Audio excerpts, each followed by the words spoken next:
Welcome back to the Wake Man channel.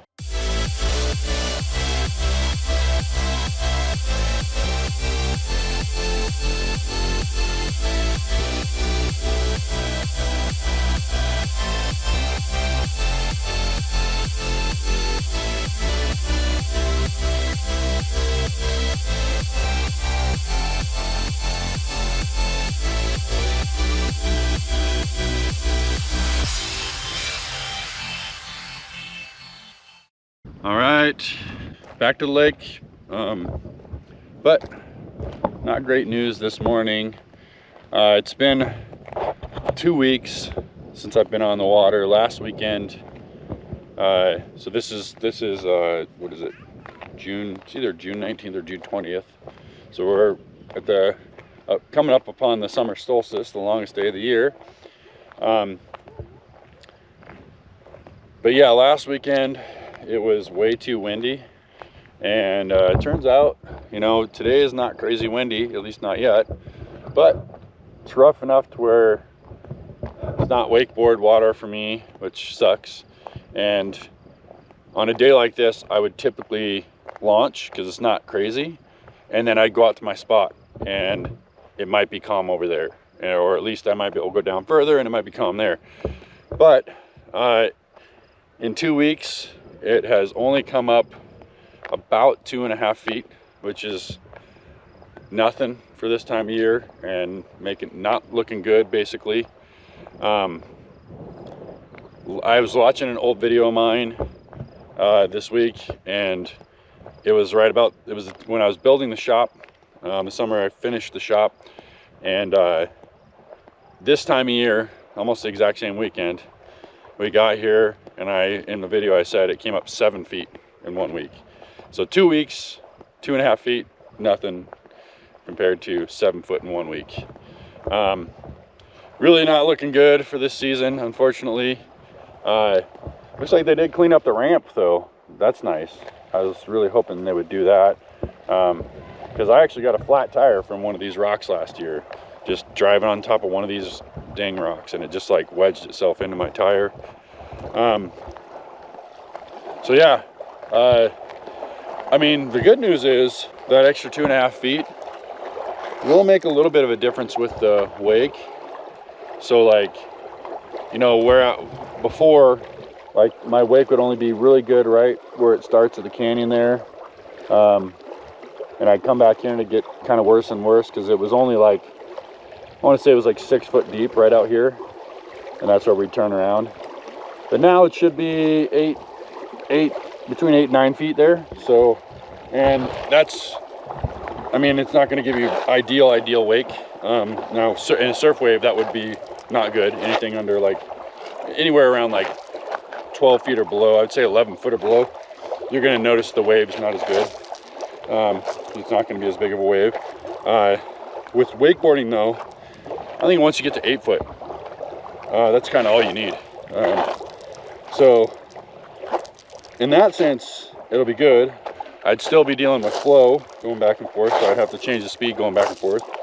But yeah, I mean, there is a little bit of positive, but not much. Because really I want to be able to get out to my spot. And to be able to get out to my spot, just to be able to go out to it, not even ride in it, I think we need at least another like 4 to 5 feet. To be able to ride a line in my spot, I think it's going to be like maybe 7 or 8 feet more, and I don't know if we're going to get that. So yeah, anyways, Wakely, it's a little chilly out here. I mean, it's only supposed to get to like mid 70s today, so it's like, I think it's in the 60s right now. Sun's out though, so it feels good. You can see Wakely's out here with her blankie. So yeah, I don't know, we're right now I don't really want to launch because it's not worth it to go wakeboard. I could go down the canyon, but I just don't want to do that right now. I don't know, still a little sketchy because of how low it is. So you got to kind of stay in the center, and it's just not great for wakeboarding because you'll chew up a lot. You'll be driving mostly, and I'll be getting like a couple hits here and there. just not ideal. Anyways, we'll see how the rest of the weekend goes here. We got another day here. I'm kind of hoping maybe this starts calming down here in a second and maybe we'll launch anyways. But yeah, we'll see. All right, it calmed down, so we're launching. This is almost 2 hours later, or it is 2 hours later, somewhere around there. Still not, it's not perfect, but I think it's doable. So I'm gonna go try to get a set in here. All right, I think it's a good choice because that's my lane right there, and it looks nice and smooth through there mostly. Also, depth is looking better. You know, I think that was reading like between 4 and 5, right where we're at right now. Last time we were here. So yeah, filling up. Just gotta get Wakely or get Carly off the dock when she comes down here, and then I'm gonna do some shredding. It's pretty nice out. It's nice and sunny. And it calmed down, so we're gonna get it.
I got my new toy down here. So this is, before I get into it, I'll just tell you exactly what it is. This is a Talaria Komodo.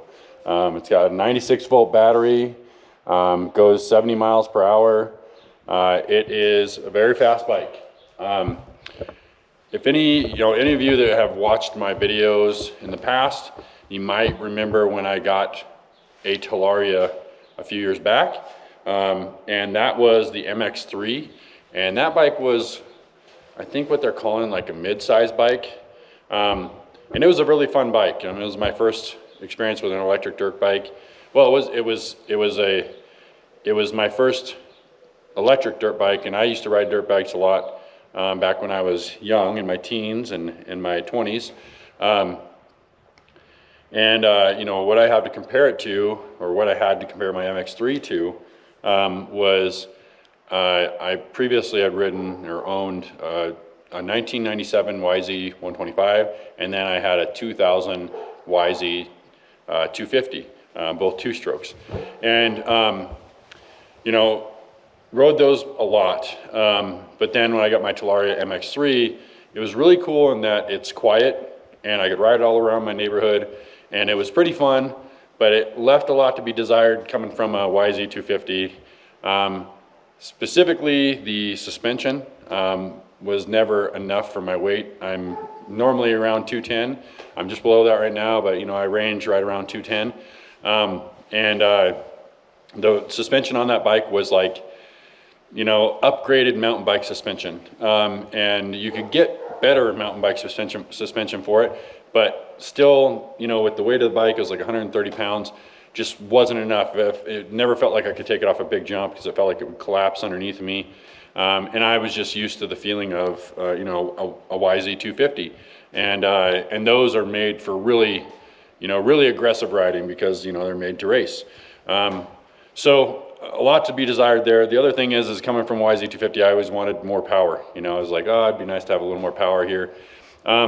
So I decided to get rid of that bike this year, and when I did, I was talking to a few people about potentially buying it, and when I did, they brought up the Talaria Komodo, which I hadn't even known about yet. I had kind of been following Talaria, but I didn't know they came out with a Komodo. And when I went and looked at it, it piqued my interest. And the reason it did is because the Talaria, they came out with a Talaria MX4 right after I bought my MX3, and then they later on came out the MX5, and each one of those were a little faster. You know, my Talaria MX3 had I think it was a 48 volt battery, if I'm not mistaken. It might be a 50 something volt, but the MX5 has a 72 volts, and it was much faster. I would compare it to, I have a friend who had a couple of Surons, and first electric bike I ever rode was his. And I rode both his. He had a stock one, he had an upgraded one, had upgraded suspension, had a bigger battery, the 72 volt battery, and had a different controller on it. And I would say, you know, chances are that MX5 probably rode or would feel like his upgraded Suron, because that thing was a lot more peppy and felt more like what I would want. Anyways. So I had been thinking about the MX5, but when it came down to it, I sold my MX3, and then, you know, I just got the itch, and then my daughter kind of whined. She found out that I sold it, and she whined because I used to take her on rides on it. So then I just decided to pull the trigger, and I was like, if I'm going to do it, I'm going to get something that I know will be plenty of bike for me, and this is it, the Talaria Komodo. It's got plenty of, you know, it's got suspension that is plenty big for me. I mean, here's the thing. I did, you know, kind of research about this thing and before I bought it, and, you know, the reviews on it are that if you were going to try to motocross this thing, maybe you'd need better suspension and you'd need better wheels, because they're not quite the level of like racing them all the time. But I don't plan on doing that. I'm much more recreational, especially at this point in my life, 44 years old. I don't expect to be racing this thing. And I can tell you, I bought this in April. It's already, you know, we're in mid-June. I've already ridden it plenty of times. I only have like 50 miles on it. So I don't ride a lot, but it is plenty of bike for me. I'm about to go ride it, so I'll try to get some clips. But yeah, it's got an eco mode, it's got a sport mode, and it's got a hyper mode. And when I first got it and hopped on it, I, you know, tried all the modes, and hyper mode was nuts. Like, it's you either can't keep the front wheel on the ground, or it's spinning, the back tire is spinning. I remember when I got my YZ250 for the first time, and I remember when I first started riding it, I had this feeling of like, man, this is a ton of power, and I wasn't used to it, and I just was like questioning, like, did I make a mistake getting this 250? But it wasn't too long. It was within a couple of weeks that I had gotten really used to it. I was riding it a lot, and then it was like, oh, this is awesome. And I had very similar thoughts about this bike. When I tried it out on hyper mode and I first got it, I was like, oh my God, this thing is like out of control. But here's the thing. I actually ride it mostly on sport mode. And it's got plenty of power, get that wheel up, and it's just tons of power. But it's nice to have that extra option if I want to bump it up a notch. So it's been pretty cool in that way. And I did actually do a comparison to my YZ250. So it was a 2000 YZ250 compared to this. The Talaria Komodo supposedly is the equivalent of 43 horsepower, and my 2000 YZ250 was 49 horsepower. And I can tell you for certain, this would kick the crap out of my YZ250, but mostly because of instant torque. You know, with a two-stroke YZ250, you have to use the clutch a lot, engage the power band, you know, be in the high RPMs to feel the most power. And this thing, there's no clutch, obviously, and you just throttle. No gears, nothing like that. I think you actually have better finesse control with the rear brake being on the lever instead of your foot. But I don't know about this bike, but I know they have conversion kits for if you like the foot brake better. And I can tell you, and I probably mentioned this back when I got my MX3, it took me a while to not be ghosting the foot brake because I was so used to a foot brake. But now, you know, I don't even do that anymore. After a while riding, you get used to that. But anyways, Yeah, so so far it's an awesome bike. I will say, you know, I've only put 50 hours on it, and I might already be through 50% of the tread, which I knew after riding it in hyper mode that it would be tearing through tires. So, you know, it's just the name of the game. The more power you got, the more tires you're going to eat up, especially when it comes to dirt bikes. You know, I actually, when I first rode it on hyper mode, I was wondering, like, how does this thing compare to a Stark Varg? Because that's the top bike out there and has been for a while as far as dirt bikes go and power.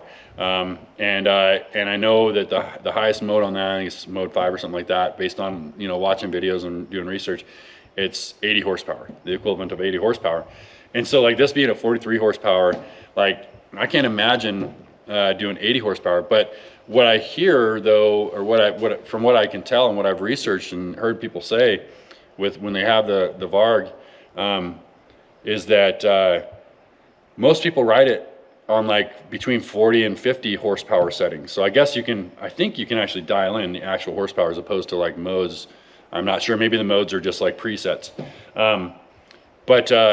So that's kind of funny. And what they say though is because of the 80 horsepower, you just feel a ton of wheel spin.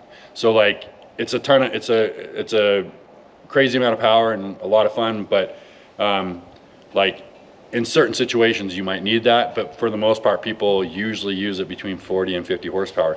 So kind of funny, and I'm not even doing that. I don't even know what the equivalent horsepower, I'd have to look it up, for sport mode is on this. It definitely, as I've gotten used to it, it does feel like at times I would like to be in hyper mode, like just to have that extra little bit. But man, it's pretty great in sport mode, and I think I'll find situations where I want to use hyper mode as well. And maybe the more I get used to it, I'll just want to always be in hyper mode. I'm not sure. But also there's, you got to think about battery consumption. And I haven't even felt this out for like the extent that it will go, because I've only used it like maybe 30% at a time, if that, but I think based on my use of it in sport mode, it would go between 2 and 3 hours of riding. Whereas obviously hyper mode's probably going to cut that down quite a bit. So, I like that about it because, like, sport mode is plenty of bike to have fun. So if you want to extend your ride, that's what you do. The next thing you'll see is us out at the dirt bike little area out here. I call it the Moon Dunes. I think it's called something else on the map. But yeah, it's a fun little place to ride. Lots of hill climbing. There's some jumps. There's some jumps there I've been wanting to hit for a long time, but I just did not trust it on the MX3. So I should have no problem on this, but who knows? There's one jump I've hit many times and another one right after that I'm gonna go hit on this as well. Yeah, just wanna go try it out in that area too. Just kind of tear it around. So anyways, we'll see you over there. All right, here we are. It's a little windy out, but that's okay because usually the mosquitoes here are really bad.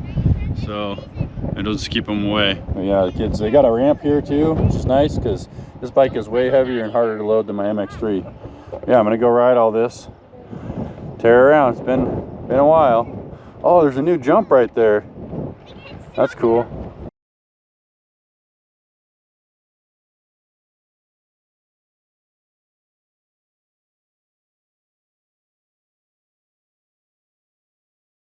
All right, so it is a different day out here. When I attempted to do this last weekend, I ended up being really windy, and so I did a good amount of riding around and ripping around, and it was fun. I just couldn't do a whole lot of filming. So yeah, there's my bike right there. I'm gonna get set up here. Today, I'm gonna carry around a GoPro with me and try to set it up in different spots and try to get some clips. I'm an old man, so I'm not gonna be riding like I used to when I was young, but I'm gonna try to hit some jumps and kind of tear around a little bit and try to give you guys some angles and maybe give you a little bit of an idea of how much power this bike's got. But in general, it's just a really fun bike. So, all right, here we go.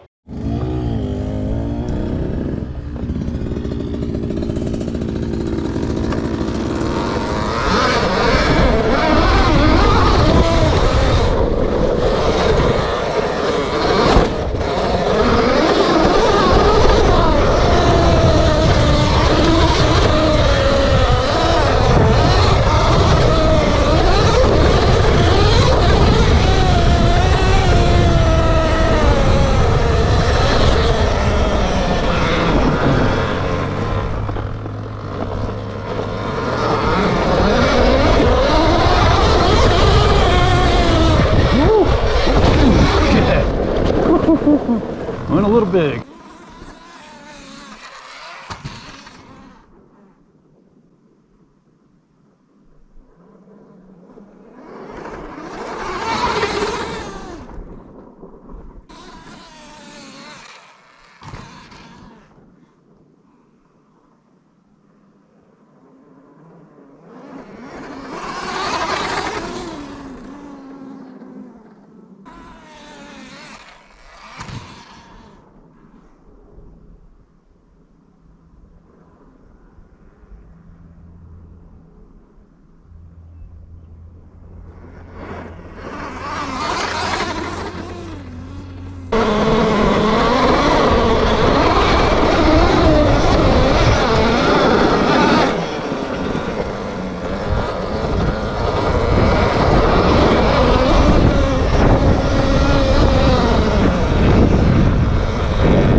You want to?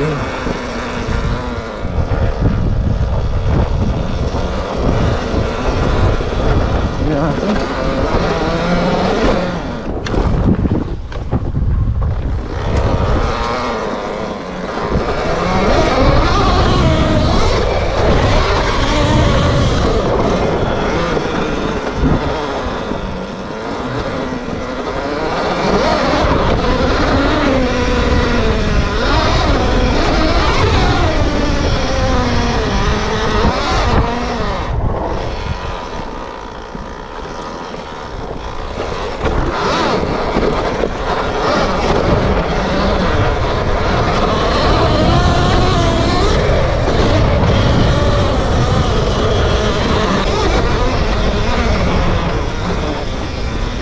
I think I could. I don't know what's at the top of that, but I'm sure I could get to the top of that.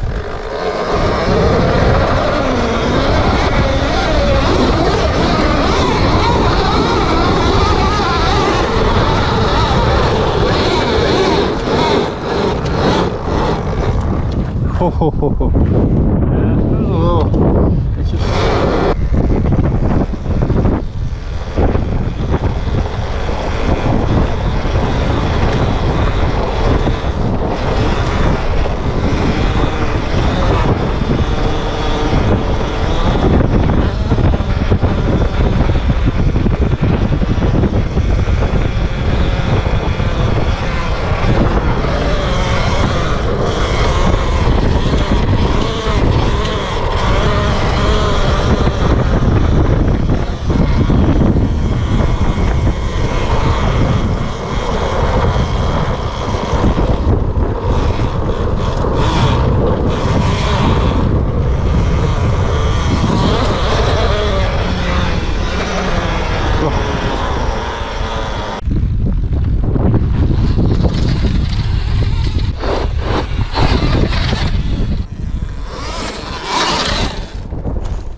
All right, well, just got done riding. There's a lot of jumps out here, but there's one that I like a lot, and it's because it's pretty easy and mellow, and that's the one you saw me hit a lot. You saw me go over a few others with the lips messed up on the one. There's like 3 doubles, and I was hitting the last one, and it kind of tabletops at the end, and so you can short it, but the lips messed up on it, so you can't get all the way over it unless you're going way fast. But then it starts with a huge double, then a kind of a medium double, and I was gonna hit the medium double, but I mean it's just not feeling it.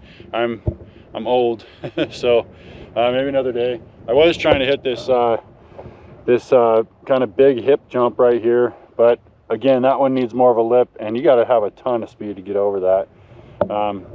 Yeah, just kind of tearing around. I don't know if you guys could tell, I think in general what matters is I'm just a lot more happy with this bike than the last bike.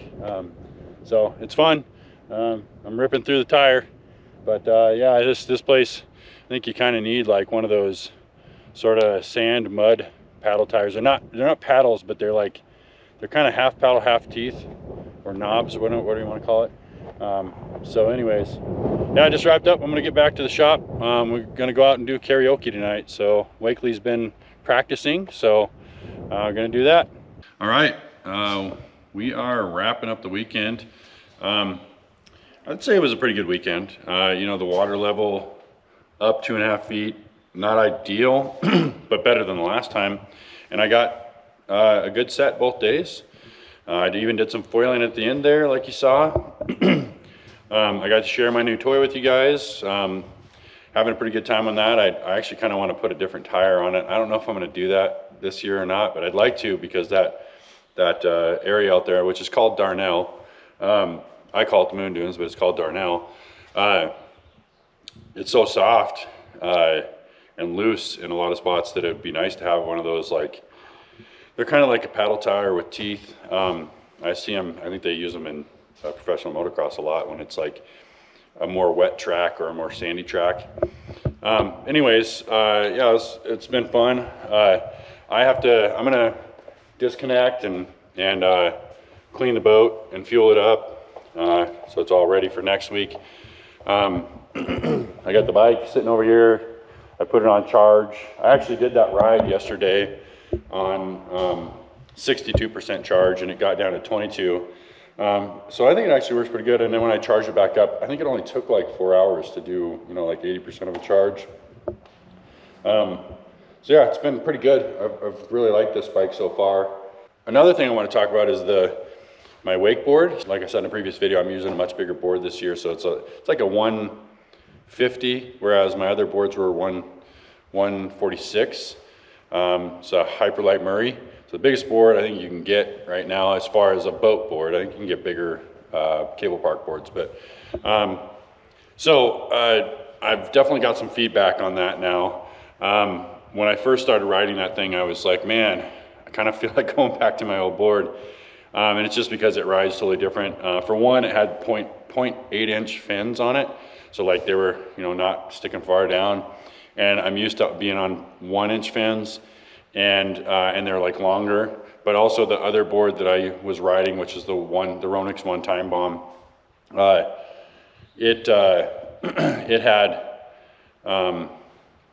it had like these channels on the back of the board, and it had those fins, and they were kind of tucked into the channels. So I think it just naturally, when you had the tail down, it had kind of more grip.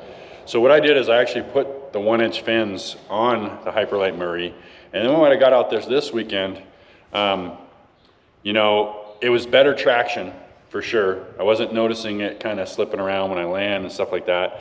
So it was definitely better in that sense, but it was also a little bit more traction than I want. I noticed it when I landed a few times. It was like catch a little, and definitely like to break free, it's a little harder. So like when I was trying to twist around and do 540s today, like I got to be more assertive on it. And you know, honestly, I should get to a point where I do that as an ollie and I don't have to worry about that. It would look cooler. But the way I usually do it, I just kind of on surface, I do a surface 180 to get that extra twist in, switch, and then I start cutting back into the wake. But I just noticed it's like those fins are not wanting to break loose as much. But I'm getting used to it. And I think in general, the landings are softer, which is the main reason I wanted to try that board out. So I think it's really just a matter of getting used to, you know, different boards. But yeah, so that's been interesting. The new brace I got it's new of last year, the new knee brace I got. One of the straps pops off all the time, so I'm gonna try to figure that out. In fact, I have it up here at the front of the boat to remind me that I wanna mess with it some more. So yeah, it's this strap right here. It's always popping up. If it would when I strap it up, if it would be right here, it'd be great. But it's always like on this piece. And I tried it in all, when I got done with my set today, I was playing with it and I tried it in all different patterns, but yeah, it wasn't working out. So I thought about switching it out with one of my straps, my old straps from my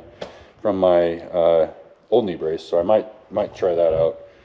But yeah, I really hope the water level comes up more, but this weekend it actually stopped coming up. It just, for the last 2 days, it hasn't come up at all, and it has been coming up like an inch or you know, 6 inches or something like that a day, just depending on what's going on. It has been cool lately. Like today, I don't know if you noticed in some of the riding clips, like it was overcast, and I don't even know if it got to 70 by the time we were done. I was done riding. So, you know, if there's any more snow in the mountains, then once it heats up some more could come out, but I think we're gonna need some like rainstorms or something like that. So kind of unfortunate. If it stays the way it is right now, then I'll probably cut my season short at about end of July. So that would mean there's not much more than a month left in my season. And that's because I won't even be able to get out to my spot. So it just makes it less worth it to me. But I was able to have some fun today. It was good, I think, but part of that is lack of boats, because we're right there where they launch. So like if there's not many boats coming out, then my water stays okay, but it's still rough for me going back and forth. So anyways, I'm making do right now. I'll hopefully get to ride my dirt bike a little bit more this summer, and if I do, I'll try to do some more video and try to get a little more creative with shots and stuff. I took my drone out there last time, but it was so windy I didn't do anything, and just didn't do that this time. Anyways, that is it for this week's video. Thank you for watching. If you enjoyed this video, please give it a thumbs up. And if you have any thoughts on this video or ideas for future videos, please leave those in the comments below. And if you're new to the channel, please subscribe and click on that notifications bell so you can be notified of my future videos. I'll see you next week. Yeah.